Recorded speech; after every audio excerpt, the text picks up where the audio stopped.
Alisanga bayaya na biso bakolo bato a conseil oye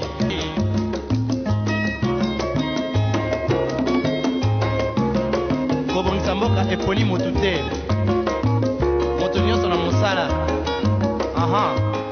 Mbote na bino nyonso bilenge pe na baebonso bomesana kolanda émission Jeune Action, émission oyo tombolaka misala malamu ya bilenge pour ensemble toloba te na banti valeur na bongonde biso nyonso lisanga tokotombola lokumu pe bendele ya mboka na biso tonta kitape monene République démocratique du Congo. Alors lelo na cadre ya émission Jeune Action boko tokitaki pe lisusu elongo na Justin Bendele kosola wapi epai ya Bob Boulabo azali président fondateur ya RPDR pe azali cadre na lamuka nde tokobeta lisolo na babetaki bongo lisolo na oyo etalaki bongo tournée ya commandant du peuple Martin Fayulu Madido tozona no rubrique na biso ya info de la jeunesse lokola mo mesano bongo tozonga pour continuer émission Jeune en Action.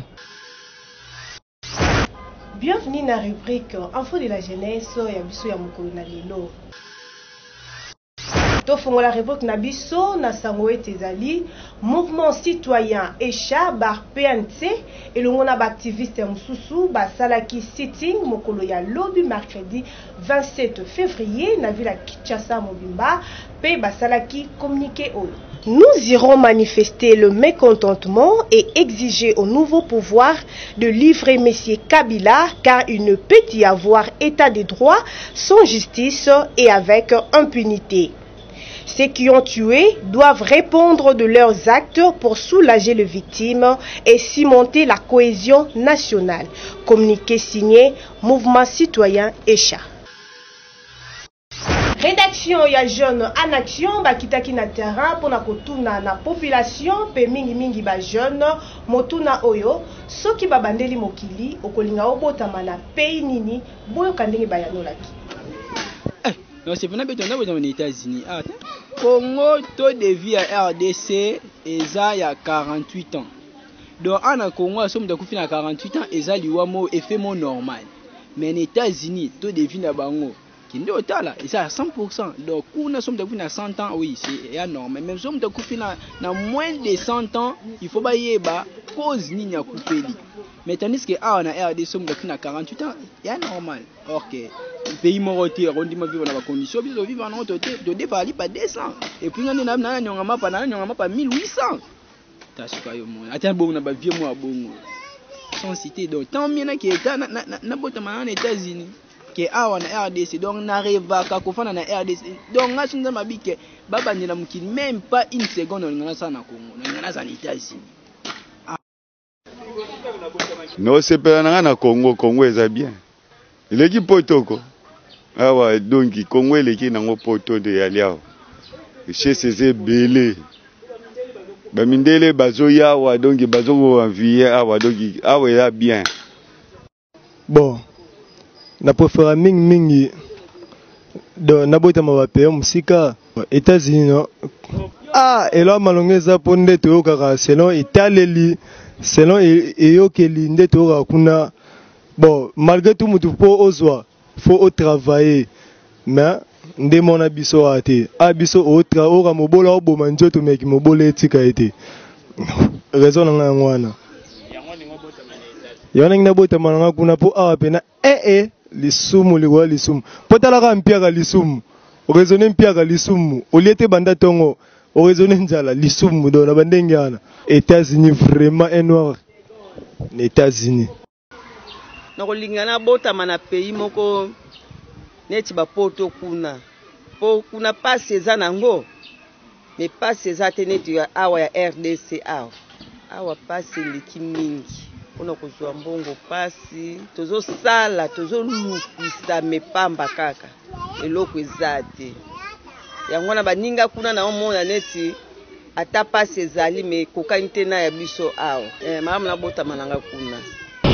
Bon, au Botama, sinon vraiment pour la Botama, moi la mobile sous pour la deuxième fois sur la Botama, Awate pour Awa, vous me Botama en Europe, Amérique, de l'autre côté là, mais Awa, ils habisent Bikauka, et ça bien té, la Makamutu, ça dit ma collinate, makambo tout eza mabe po tala nga naza na rien mais nazolinga kosalisa su bato bazosouffrir ozokompa bazolela ngai mais ngai naza na rien donc nazosala baeffort personne ya danger c'est-à-dire ya badanser mpo nazala bien mpo monaka nde nazali ozokomprendre ozomonaka motu mais kota na kati na nga kolela oyo fali ayemba donc nakondima jamais nabotama awa omoni ndenge bato basambelaka bisika bikauka eza nde awa enfer donc nakondima jamais nabotama awa ozokomprendre vomela botama na mikili osomona bato ake poto bazongi awa bazongaka te pourquoi soki ezalaka bien donc nakondima nabotama awa te mikili.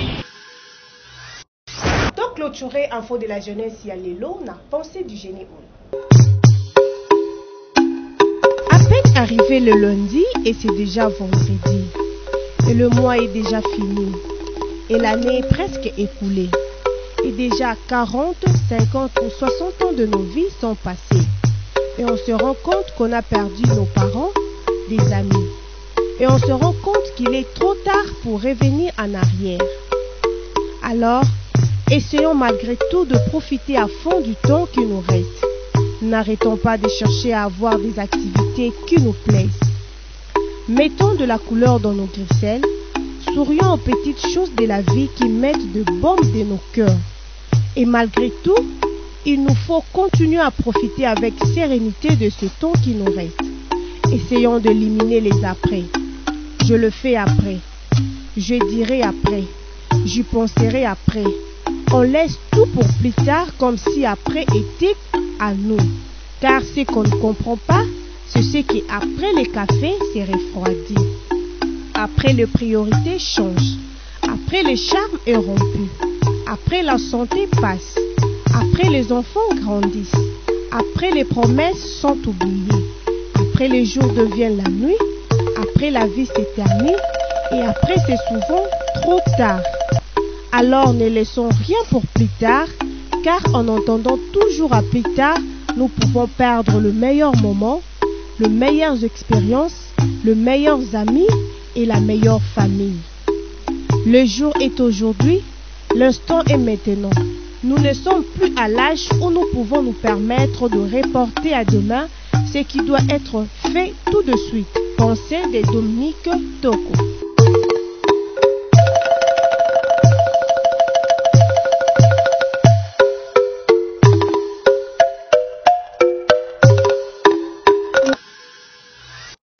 Tokomina suka ya Info de la jeunesse na biso ya mokolo na lelo onazaki nesengo ko présenter yango pona bino ngai Laetitia Balu botika mbala.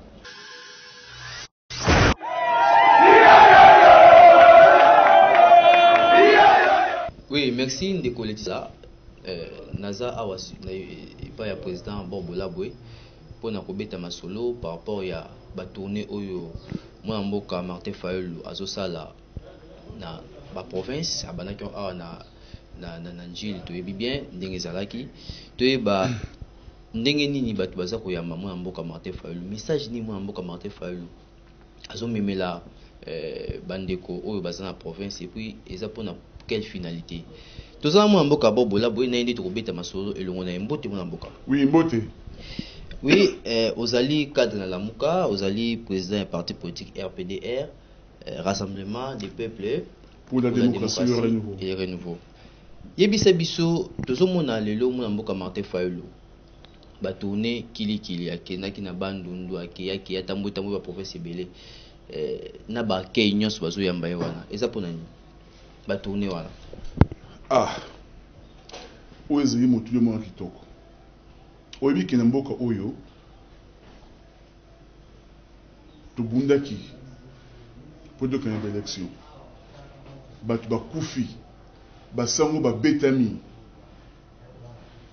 bato bakoti baboloko pression makasi esali ke Kabila a cédé parce qu'il y a l'ingaki à ça la troisième mandat de pression populaire et puis pression peu extérieure et ça dit que à commission Mapona donc Mapona aujourd'hui ils ont dit cadeau n'a été il a dit combat de lutte au peuple amenaki to kay de Mapona to komikuna to célébrer l'élection ba observateur tout sérieux ba témoin surtout sérieux balobi que Moutou a gagné l'élection Martin Fayoulou.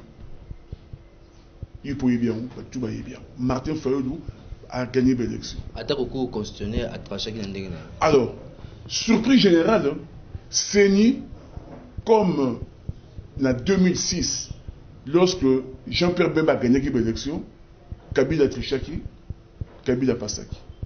En 2011, Nani vraiment a gagné l'élection. Papa Tshisekedi, mais Kabila Trichaki a passé. En 2018, Martin Fayoulou m'a dit, des commandants du peuple, a gagné l'élection, Kabila a triché, a l'église Félix. Alors, à partir du moment où Tobi est bon, tu côté dans le combat politique.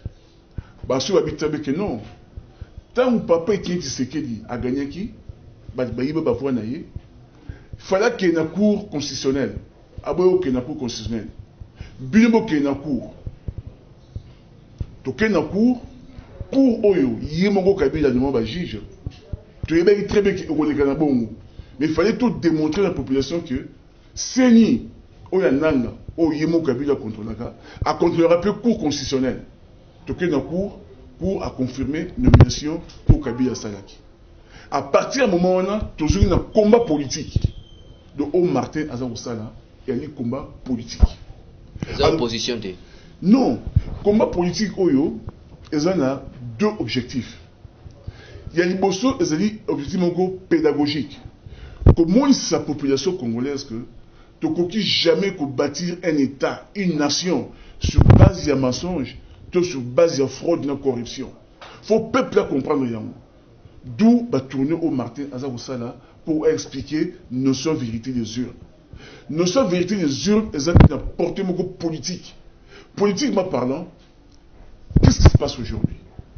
Il se passe que dans le Congo, vous avez un président élu, Martin Fayoulou. Partout où vous passez, et moi j'étais avec lui, partout où vous passez, il y a une adhésion populaire, il y a ma casse pour dire que c'est toi que nous avons élu. Donc c'est tout. Alors, ce que le problème c'est quoi? C'est que tu as un président élu, Martin Fayoulou. Tu as un président nommé Félix Tshisekedi par la Cour constitutionnelle. Tu as un troisième président, Kabila, qui lui a l'effectivité du pouvoir dans Katamboko. Parce que le pouvoir c'est un Kabila, c'est ce que c'est.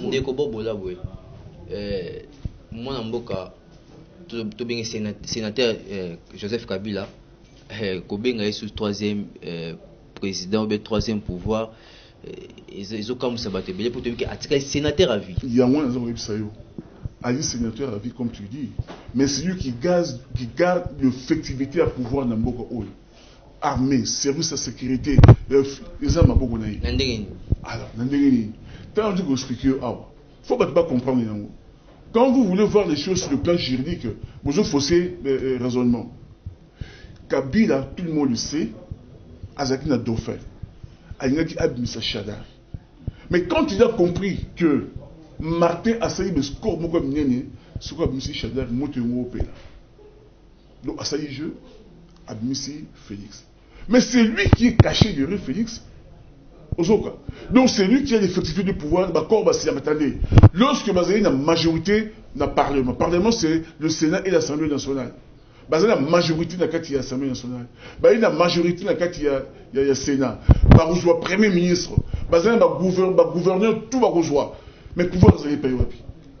C'est pour dire que oui, c'est lui qui a l'effectivité du pouvoir. Donc la crise post-électorale, donc il y a une élection, mais il y a une crise. Parce que la situation est clarté. C'est pourquoi Martin Azali sillonné Mukili pour aider sa peuple congolais. Voilà la situation. Tobundaki na katamboka oyo. Ba Rossi ba kufi. Ba ta IDPS ba kufi na permanence na bango. Ezali pour Kabila tikalati na batunaye. Ezali pour bakende. Les oyo ba flouer peuple. D'ailleurs peut la dire comprendre en haut. Même ba ta IDPS vraiment zo comprendre en haut. Avant ma série c'est moi enthousiaste, mais aujourd'hui ils ont compris que non, il y a un problème. Donc bref, Martin Fayoulou n'a tourné naïe, Azali ko expliquer à la population vérité des urnes. Et cette vérité des urnes sur le plan politique, qu'est-ce que nous demandons? Un, récomptage de la voix et de PV, pas récompter en haut dans le niveau cour constitutionnel. Mais ce qui va récompter en haut, parce que certainement, si ba boum si ba problème rebelle, si ba boum si en haut. Alors, tokende na ba élection moko anticipée dans un délai de 6 mois. Ah oui, c'est vrai que puisque il y a un flou, comment on peut sortir de la situation où il y a un président réellement élu qui a la légitimité populaire? Partout où passé, ça vous pouvez. Moi, j'étais avec lui. C'est toi que nous avons voté. Nous avons été directeur de la campagne de Maïndombe. J'ai vu comment Martin était voté. Tout le monde est bien. Dernièrement, Moussengo, Cardinal Moussengo, na Belgique. Bah, fini. Mais Cardinal Moussengo, en 2011, il s'est battu pour la vérité des urnes. Dans les UDP, c'est Simanaye. Pour les gens à la vérité des urnes, en faveur de Martin, mon Cardinal Moussengo. Non, mais pour dire que tout simplement, le fait même que la prestation il y a investi, il y a Félix, mais parce qu'ils savent qu'ils ont voté. Donc pour dire tout simplement aujourd'hui, parce que tu es sur tourner à Martin Fayulu, Azali Kotam ou la partout qui est na Beni, ou Tembo, à qui est na Goma, à qui est na Kikwiti, à qui est na Mwanda Somo, à qui est na Mwanda, à qui est na Matadi, à qui est na Boma. Azali ko expliquer situation aux élèves na kata mboka oyo aza au sein de la population ba défendre le choix na bango. Ils ont fait un choix. L'habilité de vote na bango va voter énorme et cet homme s'appelle Martin Fayulu. Alors ba défendre le choix na bango. Moi mboka bobola boy nini eza caché derrière message ya moi mboka Martin Fayulu ya vérité des yeux. Ni eza caché derrière message na wana tourner nyo sur sala wana. Non, il n'y a rien de caché. Pour ça on va pour aider. Azali kotambo le poids le très bien que totanga ba bulletin bureau par bureau, circonscription par circonscription. Les minutes ils comme déjà tard. Ce que comitard, ce que comitard. Alors, puisqu'il y a un problème dans Kadambo, tout vous continuez pour aider, tout reprendre l'élection, tout qu'il y ait une élection sous la délai mon comme poussé. Mais on trouve besoin très bien que si c'est Félix qui avait gagné, alors gagner garanti. Proposition na mo mboka bobola boy. Ekozala accepter ipa ya nani. Et pas ya cash ou bien na FCC. Proposition est bien là. Oui, Nepsayo, ndeko journaliste. Soki ngai na place à Félix Tshisekedi. Je sauterai sur l'occasion. Ozoka. Na sauter sur l'occasion pour na casser ba corps au tout signé na Kabila. C'est que comme ça que vous se libérez dans plus de Kabila. Andi mato kendi sous na ma ponami. Ceux qui a gagné qui a gagné du sous. Ceux qui Martha a gagné qui, mais Martha a gagné. Mais vous n'avez jamais Kabila. Donc, si vraiment, nous avons la place, nous avons dit, pour parlement, nous avons Félix a travaillé, pour nous avons l'effectivité à pouvoir avoir la FCC, à travailler. On tient toujours à Kokoso. Parce que Kabila, il n'a jamais Félix à réussir. Alors, jamais. Donc, moi, je à Félix, pour reprendre l'élection, pour se libérer de l'emprise de Kabila, mais aussi, ceux qui vont voter les solo, pas voter les sous. Oui, Toza Kokoba, vérité des urnes, des a tourné Oyo, moi, en Boka Martin Fayulu Sala. Mais par rapport à sujet Oyo, les députés ont basé Belé dans l'Assemblée nationale, il y a majorité. Parce que ça peut risquer parce que par recours ils ont quota. Il paraît-il moi en boka Daniel Safou ou azali candidat ya la muka balongoli do ba invalider do balongoli siège na do ba remplacer par mutumsusu. Ils ont risqué pour na ba candidat ya la muka oyo moi ndambu bazana kati ya Assemblée nationale wana bozo risquer ko perdre ba bisika na bino. Te ngoyo ya okanga au voir pour na bande konyoso pour Nabiso, à part quelques députés élus, quelques députés, comme Maman Bazaïba, on a voté, Baza milité, tous les restes, Baza qui nommé. Mais ça faisait qui voter. Mais justement, Balongoli, pour une Balongoli. Mais l'autre, non, pour nous expliquer très bien qu'il y a eu des nominations. Il y a eu des nominations. Le lieu où ça faisait vous déranger, par le Molaye, effectivement. Ils vont trouver moyen de le ah, mais oui, ils vont retrouver moyen de le Molaye. Mais ça continue à se battre. Hein. Oui, ça vous traitez bien. C'est mon vieux, il n'a pas si pas courage. Moi, mboka Bobola Boué, ozaki na de commenter Fayulu na tournée au ça na Congo central. Yebisa biso peuple ya Congo central, jeunesse ya Congo central bayambaki bino ndenge nini? Oui, bon, tu vois qu'il y a dimanche. Dimanche, na tongo, to komi na Matadi à peu près 11h midi. Baye ko zwa biso na pont Poso na population. Totamoli na bango ti na stade, place meeting na Sayamaki. Totamoli pendant 3 heures du temps.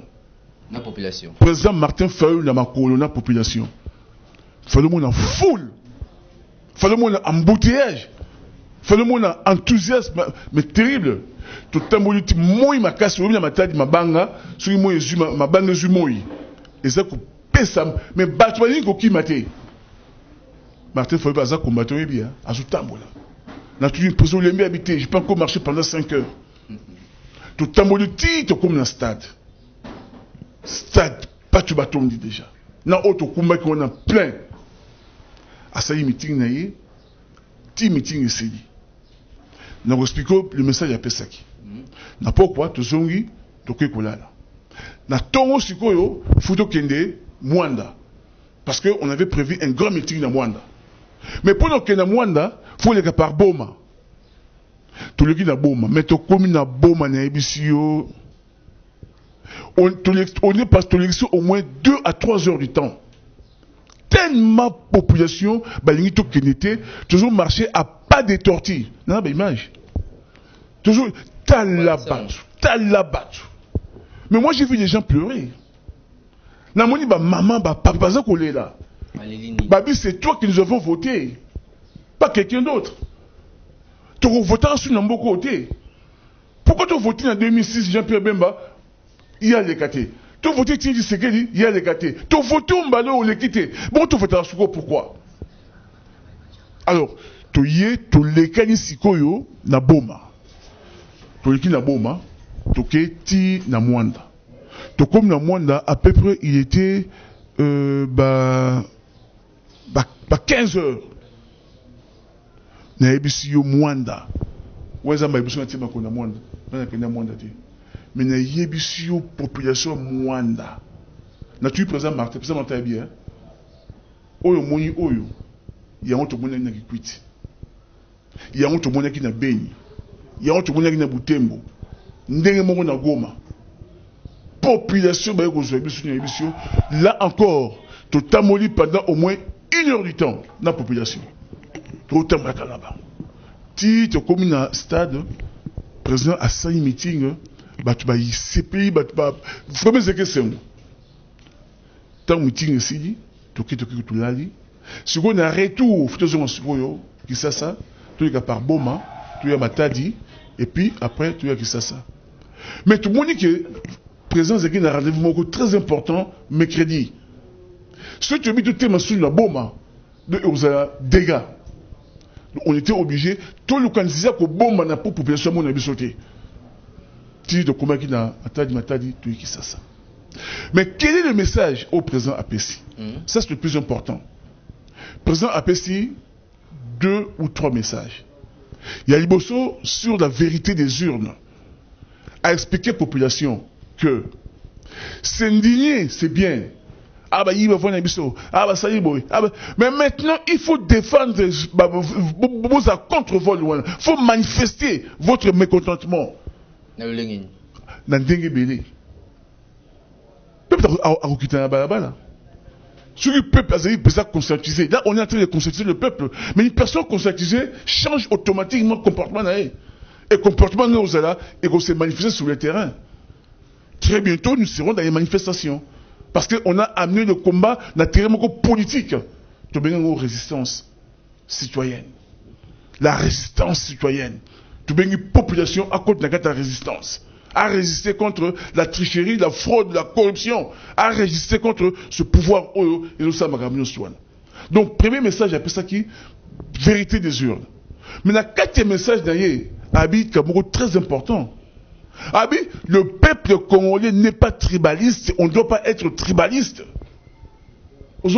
Parce qu'il y a certaines personnes qui voulaient dire que non, non, en 2011, président Martin Fayulu, on avait celui papa Etienne Tshisekedi. Papa Tshisekedi, Azam de Banouté, Azam de Quatorte, Azam Kassayen. On était tous derrière lui. Il y avait une question, il y a tribalisme, c'est la vérité. Martin a mis pas de tribalisme, notre combat n'a rien à voir avec le tribalisme. Tandis qu'au Bunda, pour la vérité, tandis qu'au Bunda, parce que la génération future, Makabé changé.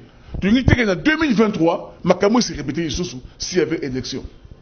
Donc, il y avait ces deux messages clés, vérité des urnes, mais il y avait aussi martelé sur le fait que, à l'ingé ko yoka Makamba tribalisme était, au Yazali, Moulouba, Moukongo, Mouswahili, comment dirais-je, Mungala, tu as dit, Congolais. Ça, c'est le message très fort. Martin Fayulu appelle ça. Ouais, c'est un message aux soldats soutiens. Non, on est comme soldat du peuple, a commis commandant du peuple. A bouti PTD. Putain, moi, on a la PCA. Ouais, on a Gikwiti. On a commis Gikwiti, pas habité. Vous avez ce soldat. Vous avez ce soldat. Il faut commander le peuple. Vous commandez le peuple. Oui, commandant du peuple, Martin Fayulu m'a dit. On a un message où la population est à Matadi. Donc, à cette population, va se prendre en charge. Va se prendre en charge et puis pas de tribalisme. Puis, à beau tribalisme, moi, je suis à lobby pour Yazaki naïe sur place. Mais, population est accompagnée qui bino. Population est en bas qui bino. Message ni au baron bandé quoi apporter les bino. Oh là là. Oui, population, hein. Bah, puis, 2 ou 3 messages. Bah, 5 minutes. Oh. Pesa biso minduki. Obi que c'est bizarre, hein? Même dans Sainte-Thérèse. Oui. Population 5 minduki.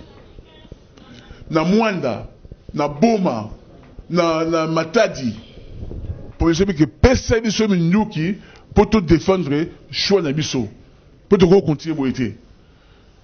Le commandant du peuple se montre mais que non, mais Bimbo est plus fort que Minduki. Vous, population, vous, population, peuple, souvent bien organisé, bien déterminé, vous êtes plus fort que Minduki. Mais on va s'organiser. Parce qu'un peuple déterminé est plus fort qu'un tsunami. Voilà un message à Pesserie. Donc, Bassengaki Minduki. 2, Bassengini.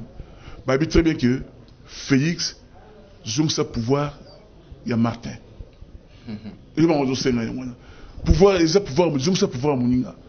Martin est très bien, d'accord, mais poison là, nous devons nous battre. 3e élément, après si peuple a posé quelque question, non, ce n'est pas la communauté internationale de Congo, ce n'est pas l'Union africaine, ce n'est pas que ce sont les Congolais qui doivent diriger leur pays. Article 5 de la Constitution, et bien que la souveraineté appartient au peuple. La souveraineté appartient au peuple. Et le peuple a choisi un candidat, un président. Mais il faut que la communauté internationale, il faudrait que l'Union africaine, il faudrait que tous les pays, il y a sous-région, accepter le choix du peuple congolais. Imposer ce choix à vous. Voilà ce qui s'est passé. Moi, je suis un tout le monde vraiment mumkin asukaya. A traiter na biso kasi yebisa biso nanu yo oza na kati ya lamuka projet d'avenir ya lamuka ezani bozo kana kosala ni à la longue pour to ebi ba départ eza déjà na ba plateforme ya mususu où eza ko constituer lamuka. Non, moni lamuka ezali plateforme moko électorale. On avait mis en place lamuka dans Genève pour accompagner le candidat commun de l'opposition, mais aussi le candidat à la Mouka qui est l'élection. Tout ça, c'est l'élection présidentielle, législative, nationale, la provinciale. Au jour d'aujourd'hui, et tout ça, l'élection, dans le niveau, il y a la commune, municipal, tout ça. Donc, la Mouka n'a assis sur la montée. Quand j'entends certaines personnes, nakati il y a la mouka derrière bakei mi bazakona basali d'abord campagne Félix tout en étant à la mouka basali campagne Félix et puis aujourd'hui très bien non la mouka net la mouka koufate on se va dire makena bango là très bientôt les 5 leaders je veux dire Martin Fayulu, Adolphe Muzito, Matungulu, Jean-Pierre Bemba, Moïse Katumbi bakokutana très bientôt pour nous faire l'évaluation kotala ezaki prévu depuis longtemps. Analyse comment est-ce qu'on peut continuer le combat sur quelle forme. Mais la Mouka, ils ont continué comment on essaie Comment on a aussi la temps de Saint Martin présent, légitimement élu dans Kadamboko. Congo est décollé, Afrique et Pumbuki. Afrique et Pumbuki. Ndenge de Congo vous avez tout cité awa, mais tout cité qui sans que tout le bela. Héros Oyo, il y a Bilengue, aussi Mukendi. Ou atika biso tunene déjà banda atika biso lelo oyo aussi akufa pona koluka alternance ya mboka tout bake une année après combat aussi eza dina ba peuple gagne toujours est-ce que ba peuple déjà gagné une année après loin non tant que na Matadi président Martin il avait fait observer une minute de silence en mémoire à Rossi mais aussi pour tout ce qui se mort pour la démocratie. Donc aussi aujourd'hui c'est vrai mais derrière aussi il va pas couper et péler il dépasse la quête à permanence la maman mais tous ces gens qui vont pourquoi parfois parce qu'il faut qu'il y ait changement parce qu'il y a besoin de rupture pendant 17 ans 18 ans la Kabylie a dirigé un groupe de gens monopoliser le pouvoir c'est n'importe quoi dans le monde d'où aussi tout pays m'a dit c'est ma potable clandestinité pour tomber dans la Kabylie. Le Oyo, Kabylie est toujours. Kabylie est masque. Alors, place président de Rossi Azali, place va Neko tout va Koufa pour la démocratie. Est-ce que le Oyo c'est vous? Je ne pense pas. Pourquoi? Parce que comment la Bango, il y a boutirté. Bango va Koufa pour changement réel contre la Gadamoko. Aujourd'hui, nous vivons la continuité à pouvoir. Pour la continuité à pouvoir, il n'y a pas de rupture. Nous, ce que nous voulons, c'est la rupture. Donc, tout le monde a besoin que, au moins, si on peut, au moins, il y a Mundu, il y a Peme, et Kabouani. Et Kabouani, il faisait que, eh, dans l'océan, il y a l'océan, un fleuve, et Kabouani. Mais, où est Kota Aboto, et Kota Aboté. Tout le monde est justement en rupture, on a la Kabylie. Mais on se rend compte que tout ça, c'est la continuité.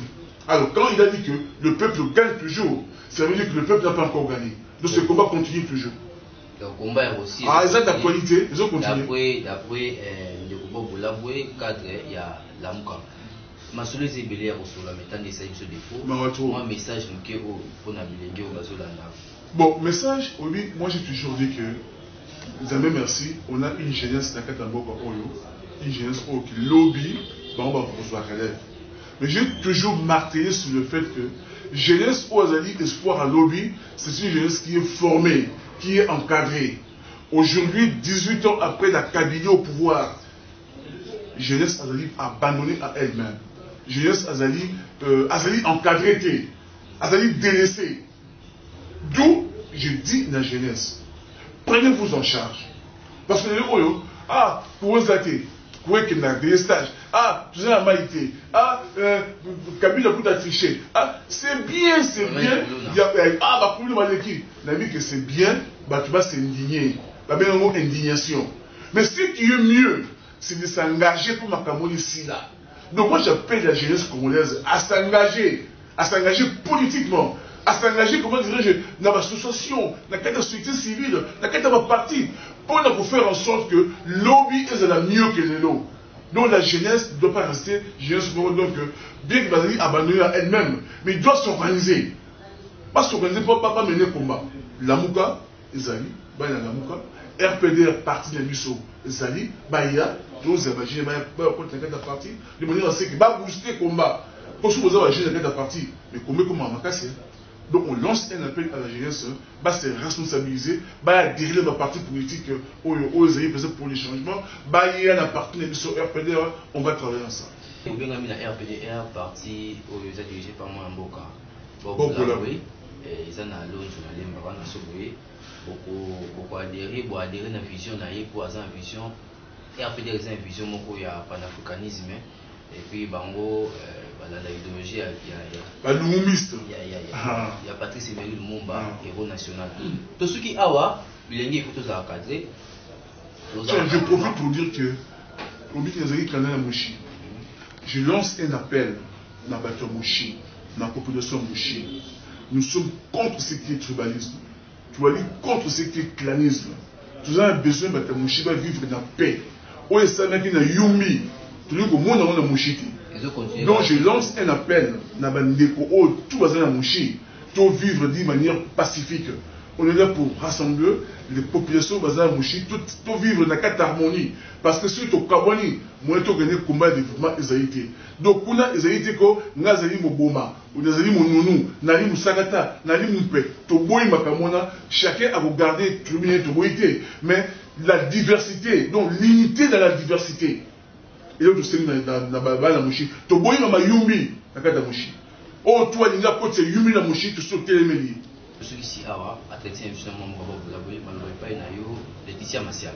Merci wana ezalimbo te akitoko nde sukisi émission mokoma lelo bandeko batali bana mike tosangani lelo tolobi te etika tobongisa tolukalisanga bayaya na biso bakolo bato ya conseil oye